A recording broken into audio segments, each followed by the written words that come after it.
नमस्कार, मैं गौरी और आप देख रहे हैं इंडिया पब्लिक खबर। सावन का महीना जो हिंदुओं की आस्था सनातन परंपरा से जुड़ा महीना है। पूरे सावन शिवालय से लेकर सड़कों तक बम बम भोले का जयकार लगता है।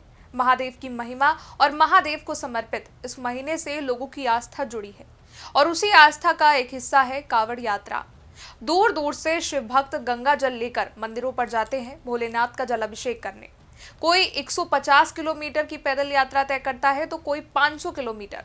यात्रा को लेकर पिछले दिनों यूपी और उत्तराखंड की सरकार ने भक्तों की आस्था और सुविधा को देखते हुए कुछ गाइडलाइंस जारी करे थे और इसको लेकर जमकर सियासत हुई थी। तो वहीं अब एक बार जब यात्रा शुरू हो चुकी है तो एक बार फिर से कावड़ यात्रा पर सियासी घमासान छिड़ा हुआ है। कावड़ यात्रा में हुई झड़प की तस्वीरों का हवाला देकर विपक्ष सरकार पर हमला कर रहा है और इसको लेकर यूपी के सीएम योगी आदित्यनाथ ने सख्त टिप्पणी करी है। ये सभी जानते हैं कि सावन के महीने में कावड़ यात्रा हिंदुओं की आस्था का प्रतीक है। पहला सोमवार बीत चुका है और इसी के साथ कावड़ यात्रा भी जारी है। हजारों भक्त रोजाना गंगा जल लेकर शिवधाम पहुंच रहे हैं, जिसकी अनगिनत तस्वीरें आपने अपने सोशल मीडिया पर देखी होंगी। लेकिन इसी बीच कुछ तस्वीरें ऐसी भी सामने आई हैं जहां कुछ लोग झड़प करते हुए देखे गए हैं और इन तस्वीरों का हवाला देकर विपक्षी पार्टियां सरकार पर हमलावर हैं, साथ ही विवादित बयान दे रही हैं। बीते दिनों यूपी में सपा सुप्रीमो अखिलेश यादव ने कावड़ यात्रा और यूपी सरकार पर तंज कसते हुए कहा था कि सरकार को ऐसा करना चाहिए कि कमिश्नर, डीएम और एसपी को कावड़ यात्रियों के लिए भोजन की व्यवस्था करने के लिए तैनात किया जाना चाहिए और सीओ और एसडीएम उनके पैर दबाने के लिए, इससे शायद उन्हें राहत मिले। इसके अलावा सपा नेता और पूर्व सांसद एसटी हसन ने कावड़ यात्रा पर एक विवादित बयान दिया था। सपा नेता ने कावड़ियों की तुलना आतंकवादियों से की थी। एसटी हसन ने क्या कहा था?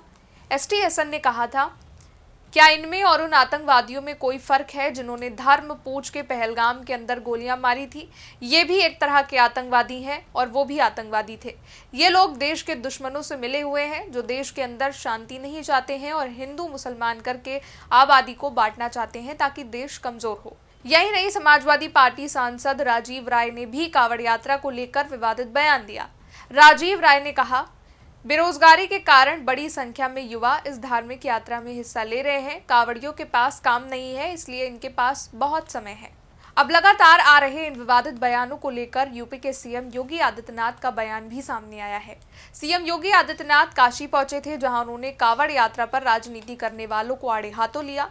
सीएम योगी ने जौनपुर में मुहर्रम के दौरान ऊंचे ताजिए की वजह से हुई दुर्घटना के बाद लोगों के विरोध का जिक्र करते हुए कहा, मैंने पुलिस से कहा कि लाठी मार के बाहर करो इनको, क्योंकि ये लातों के भूत हैं, बातों से मानेंगे नहीं।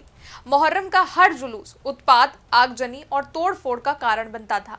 दूसरी तरफ कावड़ यात्रा चल रही है जो एकता का अद्भुत संगम है। सावन का महीना चल रहा है, इससे कुछ दिन पहले मुहर्रम था। हमने नियम बना दिए थे कि ताजिए की लंबाई सीमित रखे, इससे बिजली, पेड़ की टहनी को नुकसान पहुंचता था। जौनपुर में एक घटना हुई, वहां ताजिया इतना ऊंचा था कि हाई टेंशन लाइन की चपेट में आ गया और इस दौरान 3 लोग मारे गए।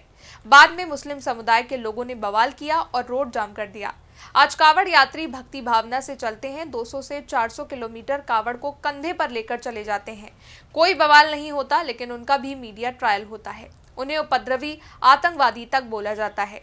ये वो मानसिकता है जो हर प्रकार से भारत की विरासत और आस्था को अपमानित करने का काम करती है। यही लोग सोशल मीडिया पर फेक अकाउंट बनाकर जातीय संघर्ष फैलाने का काम करते हैं। अब कावड़ यात्रा में जो लोग झड़प कर रहे हैं, मारपीट कर रहे हैं, उन पर भी सरकार एक्शन ले रही है। जो लोग उपद्रव कर रहे हैं और कावड़ यात्रा की महिमा को दूषित कर रहे हैं, उसकी छवि खराब कर रहे हैं, उन्हें गिरफ्तार किया जा रहा है और उन पर दंडात्मक कार्रवाई की जा रही है। लेकिन इन सब से परे कावड़ यात्रा की कुछ ऐसी भी तस्वीरें हैं जो मिसाल पेश कर रही हैं।